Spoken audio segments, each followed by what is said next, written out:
Hey!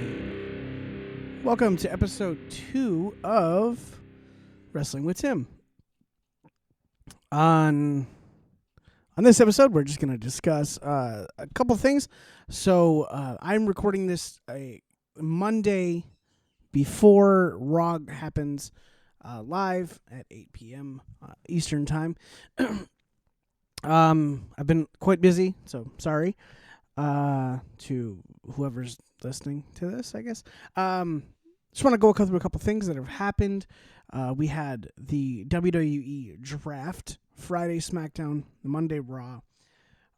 We had the continuation of this new Wyatt 6 group, they're calling it. Tony Khan compared WWE to Harvey Weinstein. We saw Tony Khan get jumped. We saw Kenny Omega return to AEW. Becky Lynch won the Women's World Championship. And we have the Backlash card results and what I thought of the show. So we'll just go in order. Let's just start with the draft.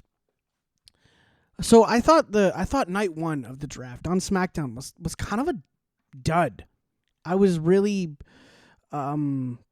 I was bored. Once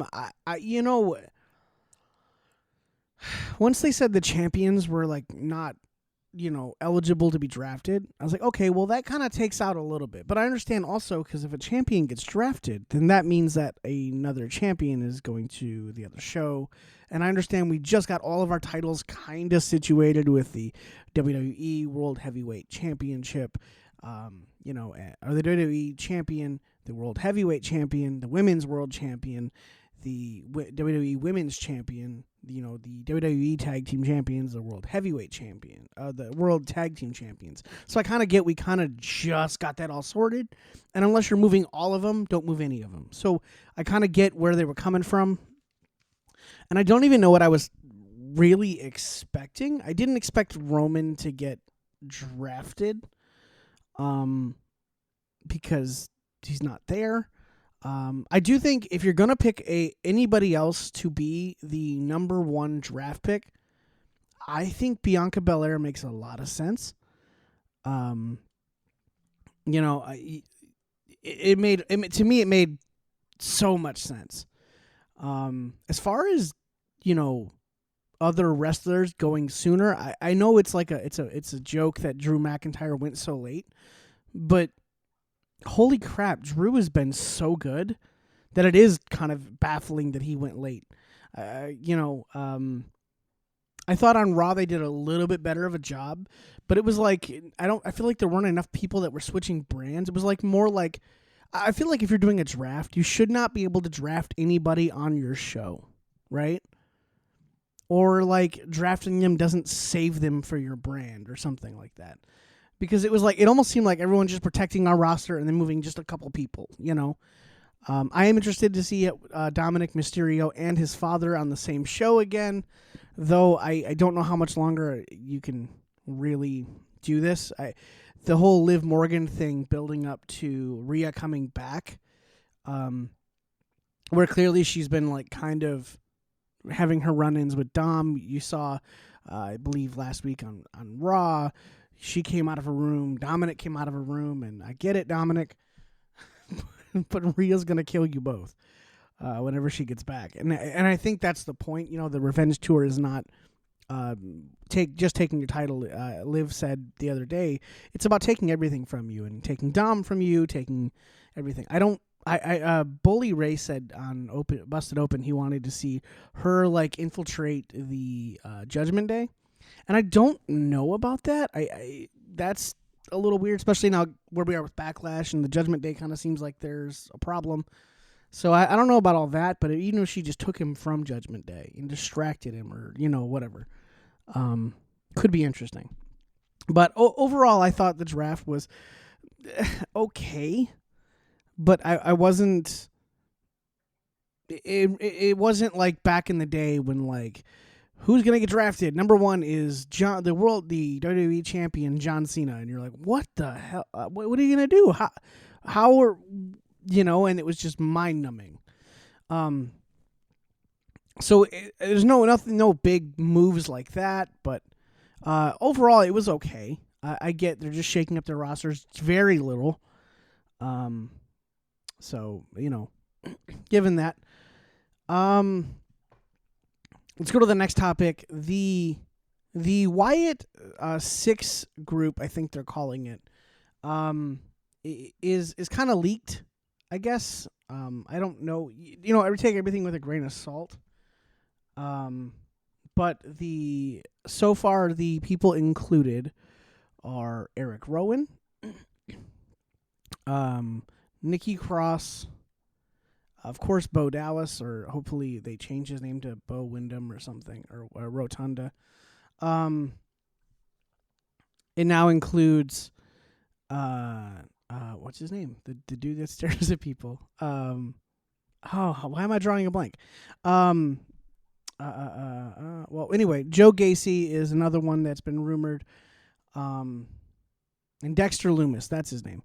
Dexter Loomis, and I believe I saw someone say Alexa Bliss, but then I saw someone else not, so who knows? I'm really intrigued to see where this goes. I'm really I was a big Bray Wyatt fan. I've loved Bray Wyatt for such a long time that I'm very concerned that you could mess with his legacy, and I kind of don't want that to happen. You know what I mean? And I'm very concerned that this, by accident, they could kind of mess it up, and I just really don't want to see that. Bray Wyatt was I would say, once in a lifetime talent.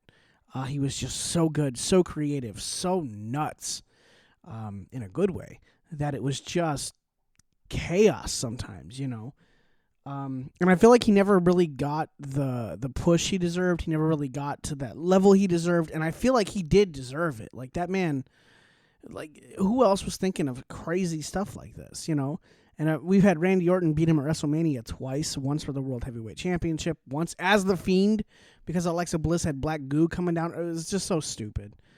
But, I feel like with this Wyatt group, to me anyway, I feel like they have to be really cautious to not overstep and dampen his legacy. And I think if they do it right, they have the ability to add to it, to really add to the legacy that Bray Wyatt had. His career was 10, 15 years, in WWE, but that was it. I mean, I think he was on the roster for what seemed like forever because he was always there. But I don't, as a Bray Wyatt fan, I just don't know how they can handle this with grace. I am very excited that, don't get me wrong, I'm really excited that Bo has a job with the WWE still, and that his brother passing didn't necessarily affect his position in that company.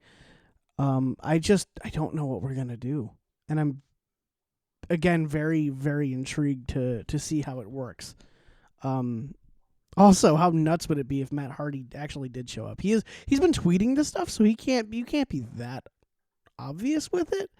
But I think he's probably just having fun with it. It's just been wild, and I don't fully understand, but I'm cautiously optimistic, I guess I'd say, about it. But we'll see how it goes.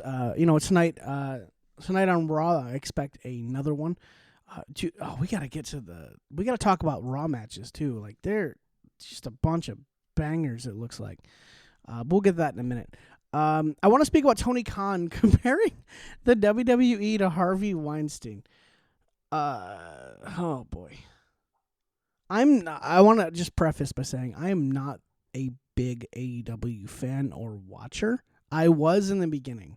I was watching everything: WWE, NXT, Raw, SmackDown, and Dynamite. And once you got to Dark, and then Dark Elevation, and then Collision, and I was like, all right, you're doing too much, and I kind of bowed out. So I would just stick to Dynamite.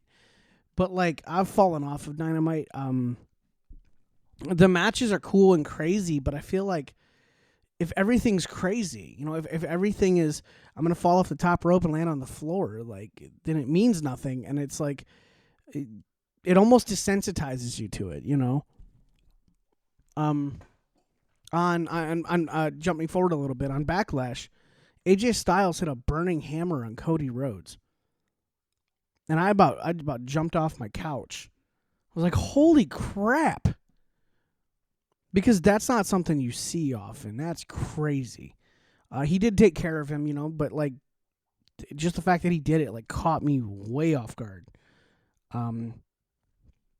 But I think it's things like that. I think if you, I know, like, there's like this thing in wrestling where it's like, oh, if you do things the right way or you put things in the right place, it really makes more of an impact. But it's so true, I don't know how many times I've heard interviews of older wrestlers, and they say like, no, you put these things in the right spot so they mean more when they happen, and you also just don't do them all the time. And I think that at Backlash it showed when AJ Styles hit a burning hammer. But I think that's something that AEW could learn from. But Tony Khan, so back to Tony Khan, I don't know how I got here. Tony Khan does this thing where he used to say AEW is a competitor, the competitor brand, where like Pepsi. And WWE is like Coke. If you like Coke, you're going to like Coke. If you like Pepsi, you're going to like Pepsi. But like, Pepsi is like the competitor to Coke. And so over the over the NFL draft weekend, he was asked, about AEW. And he said, well, AEW is a competitor brand. We're like Pepsi. Where WWE is like Harvey Weinstein. And that was a crazy thing to say. I get the whole thing with Vince happening right now. I get it. I totally get it. I don't understand it, and it's really ridiculous to me. And if he did the things that he's being accused of, yeah, jail, under the jail, right? So I think there's no one that's like looking at Vince and going, oh, if he did this, it's fine. No, everyone kind of has the same kind of idea. If he did this, jail. That said, and I even get like, if you look back at WWE in like the Attitude Era, things were like wild. Even like past that in the Ruthless Aggression Era, there were some things that were kind of wild. But to compare it to Harvey Weinstein, bro, like when the WWE women's division is doing better work than the AEW women's division, and I even hate to like pit those two against one another, but like as far as women are treated in your company, bro, you kind of losing this one. I mean, just as far as an on-screen product, behind the scenes, who knows?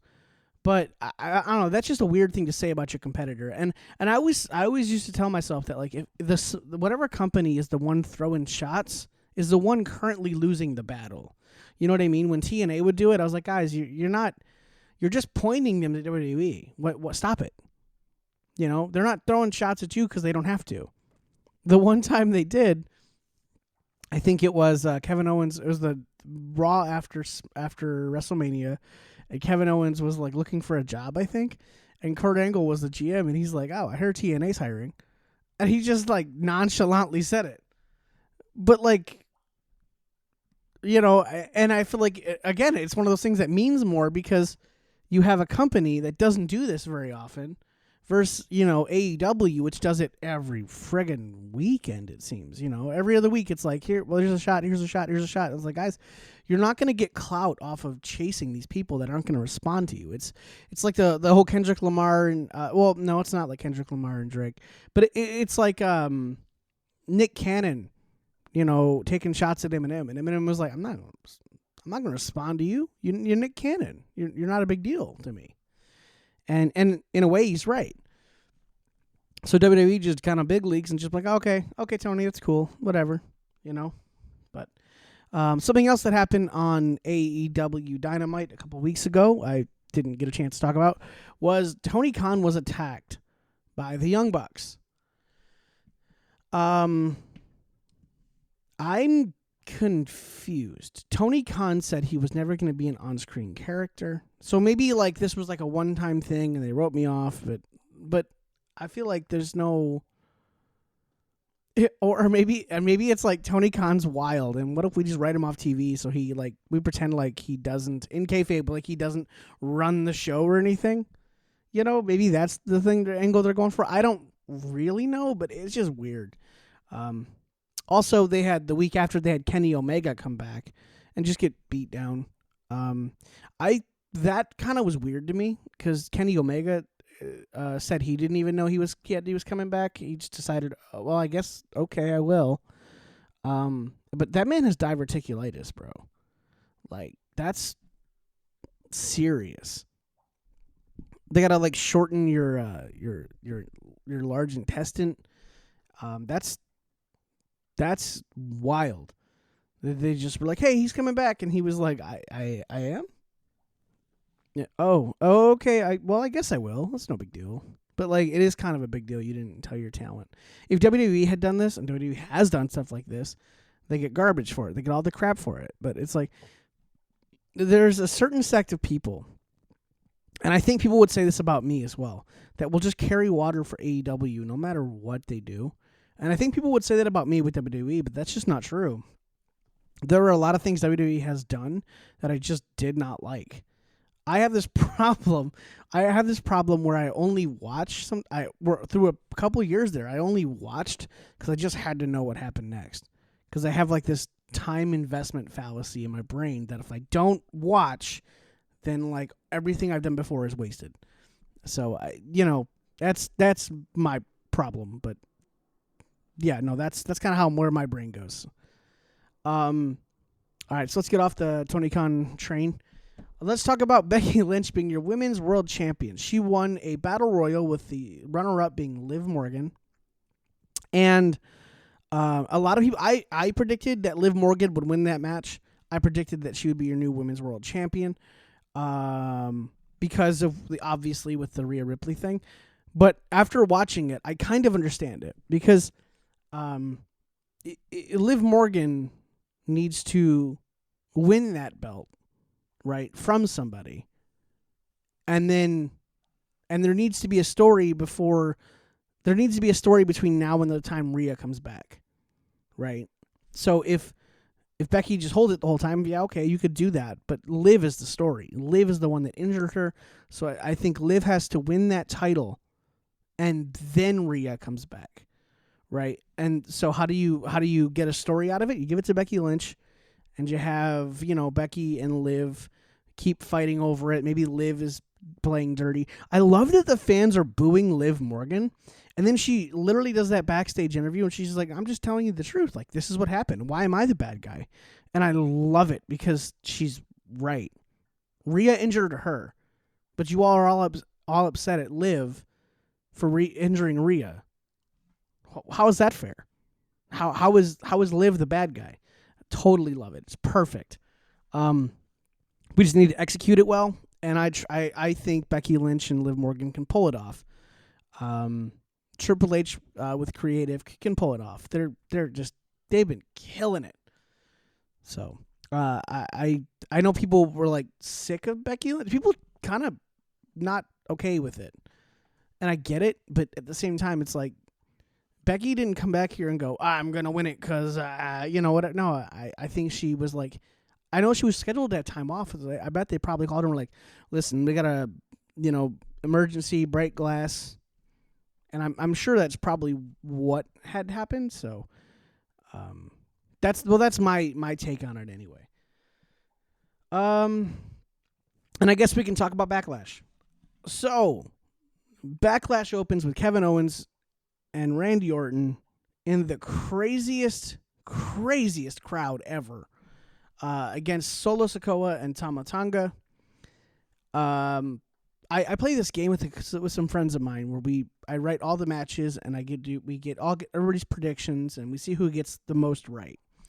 And most everybody, matter of fact, 7 out of 9 of us got every match correct. So this card wasn't unpredictable, but man, it was still so much fun.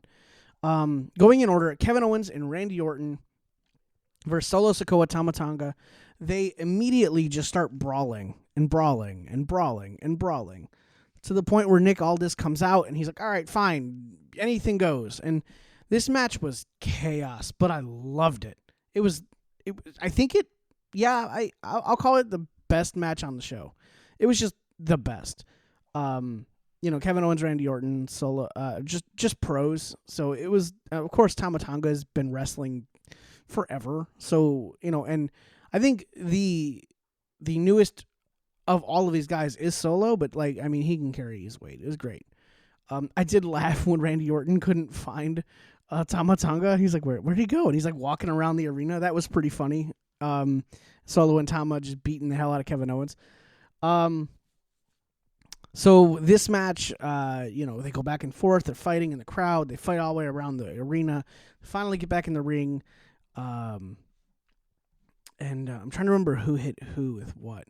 But I think Randy Orton hit an RKO. I think it was on Tama. And all of a sudden, the ref gets pulled out, which was the horrible. If you saw the other angle, it was like, no, he kind of missed.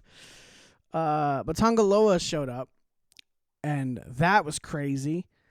So we have the Gorillas of Destiny in WWE now, which is actually really dope. Because I didn't even know his contract was up. I don't think anybody knew his contract was up.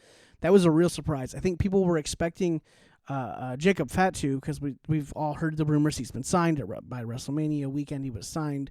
So I expected, if someone's going to show up, it's going to be Jacob Fatu. No, Tonga Loa.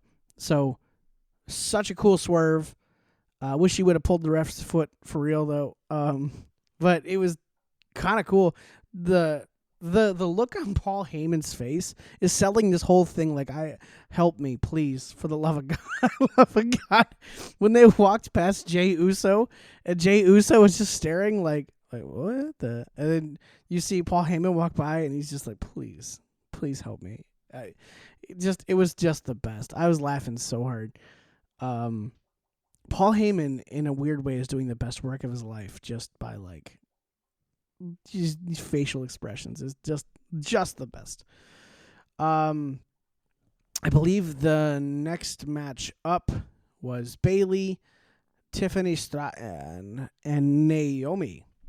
Or it could have been Damian Priest, Jey Uso. I'm trying to remember. There's only 5 matches, which makes sense because they're in France. We'll just go in the order I have them here. So Bayley defeats Tiffany Stratton and Naomi to retain her WWE Women's Championship. I thought this was actually a pretty good match. As far as triple threats go, usually there's this thing where they, throw one person out and you fight, and throw one person out and you fight. And they kind of did that here, but they also found ways to actually fight among the 3 of them, which I liked. The 3D was hilarious on Tiffany. I loved that because that just is they both, Bayley and Naomi, just got tired of Tiffany Stratton. We're like, all right, fine. So they pick her up, they give her a 3D, and they start fighting. It was great. It was a pretty solid match. I did like the what I thought was going to be a heel turn at the end. Naomi is applauding Bayley, saying, good job, you got me, whatever. And she raised her hand, and I really thought for a moment she's going to beat this girl down. I really thought. But then she didn't, and I was like, oh, okay, so friendships actually can exist in WWE. I think that's probably leading somewhere, and that'll, build into something. But, yeah, I thought that was pretty interesting to keep an eye on. So so far that match is just great too. I liked it pretty good. Not as, again, I think the Kevin Owens, Randy Orton, Solo and Tama match was match of the night, but everything else was pretty close. except for the Kabuki Warriors, Bianca Belair and Jade Cargill match. I feel like if the referee is positive you're not the legal person, you should probably get out of the ring. This happened with, and then at one point, like, I don't think anyone knew who was legal because, like, you got both the Kabuki Warriors fighting, like, Bianca Belair just beating the crap out of her. And I'm like, wait, what are we doing? Wait, hold on. Who's the legal person? And I feel like the ref got confused and everyone got confused. But, and then, the person he was saying wasn't legal, Kairi Sane, tags Asuka, and then he does the clap thing to say, oh, she tagged. So then Asuka's legal, but Asuka was always legal. So this match, it still wasn't bad. There was no bad matches on this card, but this is the lowest, like the worst of them, I would say. And it sucks because it wasn't even bad. It was just confusing at first, and it kind of just took me right out of it. I like the Kabuki Warriors as a team. Love Kairi Sane. Love Asuka. Asuka's the best. I feel like she could kill somebody. And I understand what we're trying to do with Jade. We're trying to build Jade to be a big deal. And also we gave Bianca that tag title, so she's a Triple Crown champion, which is good for Bianca. Bianca is honestly just so good. But so I'm happy for Bianca, happy for Jade, and I see what we're doing. I wonder if there's not a feud between Bianca and Jade in the future. Probably sooner rather than later. I'm saying maybe around SummerSlam, if I had to pencil it in. I feel like there's a feud there somewhere, and it could be dope, but I feel like Jade needs some more reps. The thing Jade did with Kairi Sane at the end, though, where she picked her up, spun her around, and threw her forward, caught her, and then put her in that, like, glam slam type thing, that was dope. I mean, Kairi weighs like 100 pounds, but damn, that was cool. That was so cool. I was so, like, wow, that was just impressive. Though we gotta get Kairi Sane away from, like, the bigger, stronger women, because they just throw her around like a rag doll, and I just feel bad for her. It's hard to take her serious as a heel when you pick her up and you just slam her, throw her 10 feet in the air and watch her fall. I'm like, man, she's like it's like fighting your niece or nephew, But yeah, not a bad match. Not a bad match. Definitely probably the lowest rated on this. But not a bad match. Next up, the Jey Uso, Damian Priest World Heavyweight Championship match was so good. I love the drama with the Judgment Day. I feel like frigga, Damian Priest grabbed Finn Balor by the face. He was like, just, what are you doing? Stop it, whatever. I dig this. I actually bought it at one point. I really thought that Jey Uso had actually won the match. For a second, he comes off the top, hits that splash, and I bought it. I was like, oh, man. And JD McDonough put his foot on the Priest's foot on the rope. I'm really excited to see where that goes. That was just cool. And then the big like South of Heaven chokeslam from the top rope was just crazy, man. Such a good match. I had so much fun with it. Honestly, I love both those guys. I think you could give Jey Uso that title. At some point, I feel like you have to give him a singles title, right? Like, come on. Dude, that guy is... I was at SmackDown right after WrestleMania.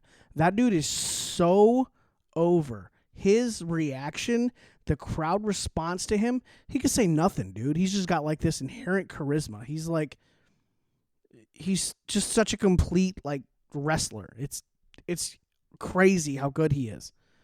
And I feel like if you don't do something for him or with him, you're kind of missing an opportunity, to really make him literally a main event star. And yes, I get it. He's in main events. He's, quote, main event Jey Uso. But sometimes the name doesn't match the actual spot the wrestler has, and I feel like this might be the case with Jey Uso. Because this is, I think, his third chance at a world title. But man, I feel like you could do it. I get you don't want to diminish Damian Priest yet, but like, maybe give Jey Uso the Money in the Bank briefcase. Honestly, I'd be cool with that, 100%. You know, because then you could play with the idea that he might cash in on Cody. You know, I mean, there's a lot there. Or if Jey Uso cashes in on Damian, because, you know, and that's how Damian won his title. There's a lot you can do. I think Jey Uso is my number one so far for that. Yeah, I think that'd be great. Tiffany Stratton would be great with a briefcase too. That'd be hilarious. She's gonna win a world title for sure. So yeah, Damian Priest, Jey Uso, great match, loved it.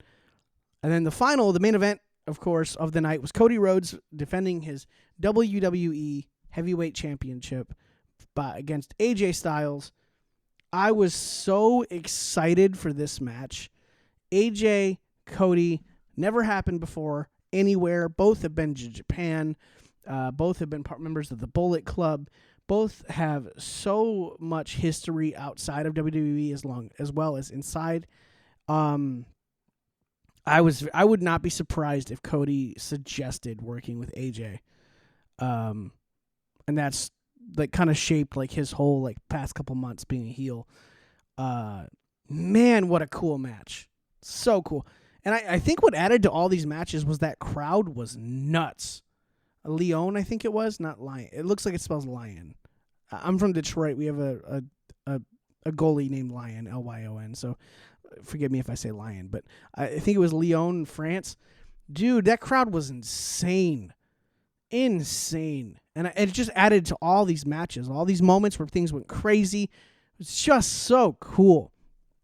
At the end of the day, Cody Rhodes did retain his championship against AJ Styles, and just such a dope match. Like, AJ Styles just cannot have a bad match. I'm convinced. He just cannot.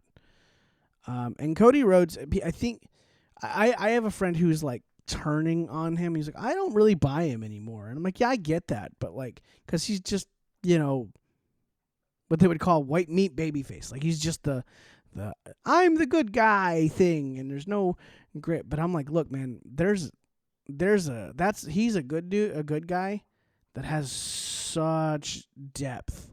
And there's gonna be a moment where he's a bad guy, and he's gonna be an indignant bad guy. He's gonna be right about being a bad guy, but you're gonna hate him for it. I just see it. He's gonna be so good. He already is just, pardon the phrase, phenomenal. But yeah, this was probably, again, I don't think there was a bad match. If I had to rate them, I would say it's the Kevin Owens, Randy Orton match would be first. I feel Cody Rhodes, AJ second. Damian Priest, Jay barely beats out Bayley, and, you know, the Bayley match. And I think the Kabuki Warriors, Bianca Belair and Jade Gargano at the very bottom. And it's a gap between them and the triple threat with Bayley, but still not bad. I had a lot of fun with this. It was just really, really, really, really good. I mean, I honestly, one of the better shows I've seen in a while. I think this might be better than WrestleMania Night 1. And that's kind of saying something, you know. Though I didn't think WrestleMania Night 1 was bad. I know people were saying it was bad. I think it was just the crowd was exhausted and cold. And it kind of like it sucked out the energy of the arena. But yeah, so I mean, other than that, I'm not so sure. So let's run down some matches that are going to happen tonight on Raw. Because I'm going to upload this as soon as I finish it. Okay, so just some crazy stuff. We got 8 matches confirmed. That's just 8 so far. There'll probably be more. So 4 for the men's, for the King of the Ring tournament. First off, we have Gunther versus Sheamus. These two are going to beat the hell out of one another. Oh my God. What a match. That could be the main event. Could 100%. Again, there are 8 of these, so I don't want to waste too much time talking about them. But the other match I'm really looking forward to is Ricochet versus Ilya Dragunov. Oh my, dude, Dragunov is crazy good. Crazy good. And if in this tournament I can get him versus Gunther, oh my God, how dope will that be? Matter of fact, make that the finale. Like that can be the finale, please. And I haven't seen the bracket, but I assume on the graphic I'm looking at, they're like split. But please, for the love of God, let them be the last two. They would kill it. They have so many times. The next match is Kofi Kingston versus Rey Mysterio. Not like, not going to beat the hell out of one another, but that's going to be a dope match too. They're both so quick, so dynamic. That'll be great. And then there's this one that's really interesting to me. It's Drew McIntyre versus Finn Balor. Now, with all the thing going on with everything going on with the Judgment Day, I don't know what we're gonna do here, but I bet it's gonna be nuts, absolutely nuts. There's a chance for this match to be like the standout. Finn Balor is amazing. Drew McIntyre is amazing. Small guy, big guy, always a good dynamic. Could be great. And we move on to the women, the Queen of the Ring. We have Io Sky versus Natalya. This is Io Sky's Raw debut, I believe. Well, she's been on Raw before, but I take it all back. She's been on Raw before. Io Sky is just probably my favorite female wrestler. She's just great. She's she's underrated, honestly, and the build to her versus Bayley at WrestleMania was disappointing, but like Io Sky is phenomenal. Go back and watch some NXT stuff. Go back and watch Japan stuff. So good. She needs to beat Natty. 100%. Then we have Laya Valkyria versus Asuka. Asuka's been on a downslope, but I love Asuka, so I don't know what you do here. Lyra just got called up to Raw, so you kind of can't. I don't know. She might be able to get it on a technicality, but I feel like if you're gonna really, they're not pushing Asuka at the moment, but I feel like you can never really keep Asuka down. You kind of gotta like almost push her at all times because she's supposed to be a killer, And if she's not a killer, then what's she doing? I don't know about that one. Shayna Baszler versus Zelina Vega. I suspect Baszler wins, though Zelina Vega is actually a better wrestler than people give her credit. So who knows? And then the one that's really going to be like a brawl for women. This is like our Gunther Sheamus for the women. Zoe Stark versus Ivy Nile. I expect them to just, kick the crap out of one another. But we'll see how it goes. I wonder if the this is all the first round for Raw. I wonder if SmackDown will have the other first round and it'll be two sides of the bracket. That would actually make sense, but I hope not. Because I really want Ilya Dragunov versus Gunther. However, if we did that as like the semifinal for like Raw, at least give me that, WWE. Please, for the love of God, give me Ilya Dragunov and Gunther for like the semis. That would be nuts. I cannot wait. But with all that said, I'm gonna start wrapping this up, shut this down. I'm looking forward to Raw tonight. Let me know what you're looking forward to. Hit me on Instagram at illbetim, ILLBETIM. Message me on there, hit me up on there, or go to Twitter and find me at Tim Plays Drums on Twitter. Message me, let me know what you're waiting for, what matches you're gonna watch. I'm gonna be live tweeting Raw because, of course, it's just a great show. Is it live tweeting? If it's, I don't know. You get it. I'm gonna live tweet. So make sure you hit up social media. Make sure you watch Raw. Have a great time and just enjoy wrestling. And with everything said, my name is Tim. Thank you for listening to Wrestling with Tim. Catch you next time.